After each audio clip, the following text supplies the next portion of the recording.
Welcome to the book reading of the book Hyperfocus: How to Work Less and Achieve More by Chris Bailey. Chapter 4: Taming Distraction. 40 seconds. Two fascinating experts I had the chance to speak with while writing this book were Gloria Mark and Mary Zivinsky. Mark is the professor of information science at the University of California at the Irvine and is perhaps the world's foremost expert on the attention and multitasking. She has conducted attention study in the partnership with NASA and with companies like Boeing, Intel, IBM, Microsoft. Zerwinski, a principal researcher at Microsoft, is one of the leading experts on how people and computers interact. Her work and my conversation with her color most of this chapter. The two scientists have teamed up conduct score of studies into our relationship with technology on the daily basis. What I love the most about their work is that they specialized in what I call INSU research, conducting studies in actual workplace on real workers to measure how stressed participants felt after multitasking or doing email. Mark and Zivinsky strapped monitors to them to wear 24 hours a day to chart their heart rate variability, a scientifically validated measure of stress. With their permission, Mark and Zivinsky installed a logging program on the participants' computer to observe exactly how often they switched between tasks every 40 seconds. Shockingly, we interrupt ourselves even more often when we keep apps like IM and Skype often every 35 seconds. Their work is worth calling out for a number of reasons. First, in situ research is much more difficult to conduct. It took Mark 6 years to find an organization that would let her study employee when they went without email for a week, for example. But the approach is particularly worthwhile, as she explained to me, as opposed to taking someone into laboratory and setting up artificial condition to stimulate the world. You are going into the world and observing things as they actually are. Second, their research is worth examining because it's groundbreaking. By far, my favorite of the studies they conducted was 40-second task switching finding I cited above. So often I go from being totally productive and immersed in our work to interrupting ourselves to do something unrelated and far less important. We interrupt a meaningful conversation with a friend to check our phone. We set aside, write a report to initiate a pointless IM chart. We stop building an Excel worksheet to visit with an office colleague for no good reason. Another study they conducted found we switch between computer application 566 times during an average workday. These figures include distractions that have nothing to do with our work itself. We check Facebook, for example, an average 21 times a day. This average includes every subject in the study, some of whom did not look at Facebook at all. When you calculate the average among people who visited Facebook at least once, it almost doubles to 38 daily checks. Our work obviously suffers from these distractions and we fail to enter into a hyper-focused state. We compensate by working faster and more frantically, which affects the quality of what we produce and stressed out. And perhaps most important, we fail to take control of and deliberately manage our attention. Interruptions that are in some way related to project we are working on do not derail our productivity as severely. If someone sent us message with information relevant to a report we are preparing, for example, we can refocus with relative ease. But we rarely have just one project on our plate. On average, we are juggling about 10 simultaneously. Your email and message notification may be worth keeping on if you and your team are collaborating on the same project in crunch mode, but under most circumstances, this is not the case. The cost of an unrelated interruption can be massive. It takes an average 25 minutes to resume working on an activity after we are interrupted. And before resuming that activity, we work on an average 2.26 other tasks. We do not simply attend to the distraction or interruptions and then return to the original task. We become distracted a second time before doing so. Once you become aware of how frequently you interrupt yourself, it is hard to go back on working the same way again. This is why it is critical to manage your attentional space wisely. You can focus for such long by taming distraction ahead of time. Why we love distractions? There is a simple reason why we fall victim to the distraction. Even though we know they are unproductive in the moment, they are much more enticing than our work. When our brain is even slightly resisting a task, it hunts for more attractive things it could do instead. Let your mind be for a few seconds and you will find that it gravitate to more captivating objects of attention than what you should be focusing on. We cannot even go to bathroom anymore without mindlessly distracting ourselves. I did genuinely love to see how the duration of our bathroom breaks has changed over time.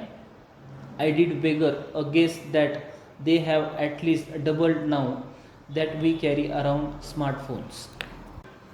Our drive toward distraction made worse by our brain built in the novelty bias and the fact that the website and app we frequently offer a hint of mindless stimulation and validation each time we visit them. You probably have a few notifications awaiting each time you open Twitter. Who shared your last post?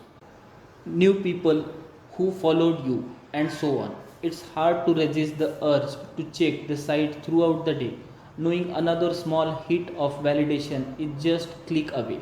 Even if you have no messages waiting, the possibility that you could have some draws you back. I deleted my Facebook account a few years ago for this very reason. I am typing these words in one window on my computer screen, but I know that in no time at all it's possible to open another that could provide hours of distraction. Writing is a difficult task that my brain resists. I love the result, but the process takes a lot more focus and energy than checking social media, answering email, or checking the news.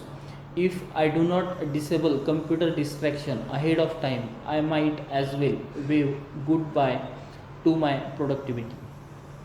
As a small experiment, I didn't block any distraction on my computer this morning. Left to my own device, I bounced around an endless loop of stimulating websites for 30 minutes.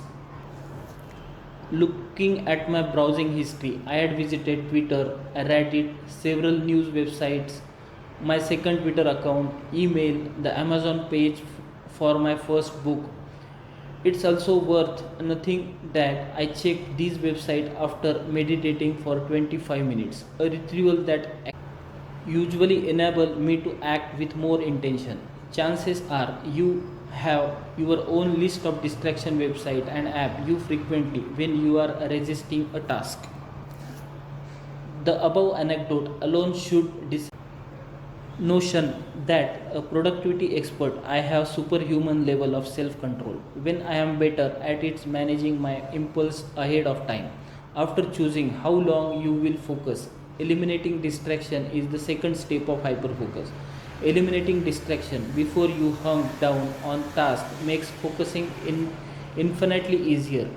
As an important task, fill your attentional space quite natural when there is nothing competing with them. Given that distraction have the potential to derail our productivity so frequently and for so long, it's imperative that we deal with them ahead of time before we have to expand precious willpower to resist their allure. The four types of distraction. In chapter 1, I introduced the four types of work tasks: productive tasks that are either necessary or purposeful, or unproductive tasks that are either unnecessary or distracting. In this section, we will focus on distracting tasks that are fun and unproductive. I define a distraction as anything that can direct us away from the intention.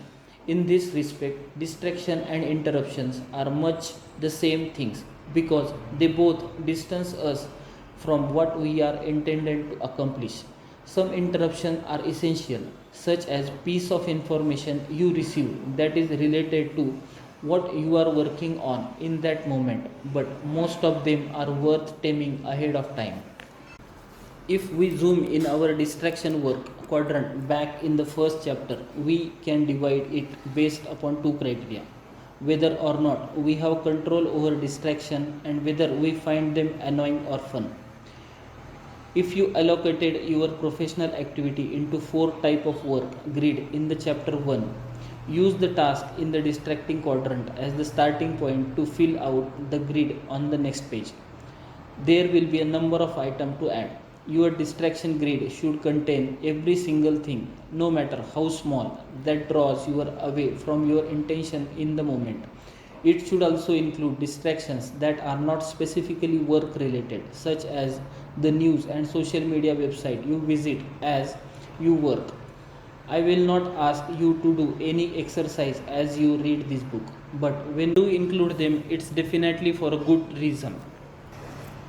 Let's start with the two top quadrant, how to deal with the distraction and interruptions that we cannot control. There are two places with which the distraction originate, ourselves and others, and both are important to deal with ahead of time. We cannot prevent all the distraction from arising, even if we close our office door with the intent to hyper focus for a couple of hours. We did still receive phone calls and the occasional knock at the door. Many distractions are preventable, but many are not, at least not without incurring large social cost.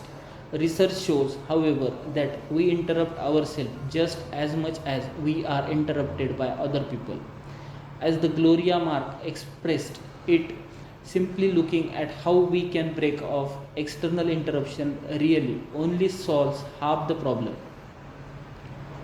Distractions from others are not quite as damaging as time we interrupt ourselves. It takes us an average of 29 minutes to resume a task after we have interrupted our own work. However, we get back on track about 6 minutes more quickly if we are interrupted by someone else. Whether it's 29 minutes or 23 minutes, we are still missing out a lot of productivity. This is one of the myriad reasons why periodically checking what occupying our attentional space is so helpful. When we notice distractions have weed us, of course, we wasted less time on distracting tasks and get back on track more quickly. While we cannot prevent interruptions from arising, we can control how we respond to them. The best way to deal with annoying tasks that we can't keep from hijacking our attentional space, office visitor, loud colleagues, and unnecessary meetings include, is to keep our original intention in mind and get back to the working on it as soon as possible. We should also be more deliberate about how we respond to the fun distraction we cannot control. Of all the advices I offered in this book, this is the tactic I have struggled with the most. I am often so gung up in the accomplishing my intentions that I become rigid and grumpy when I am interrupted, regardless of how enjoyable the interruption might be. As I have found though, the best possible way to respond to the pleasures and controllable distraction like team lunch and calls from loved ones when I am in the middle of something is to make a concerted effort to embrace and actually allow myself to enjoy them but still get back to the track when I am able. Fretting over things you simply cannot control is the waste of time, energy, and attention. I have gradually learned to use these interruptions as a cue to lighten up the bit and embrace whether the fun derailed my productivity while periodically recalling my original intentions so I can get back on track when I have the opportunity.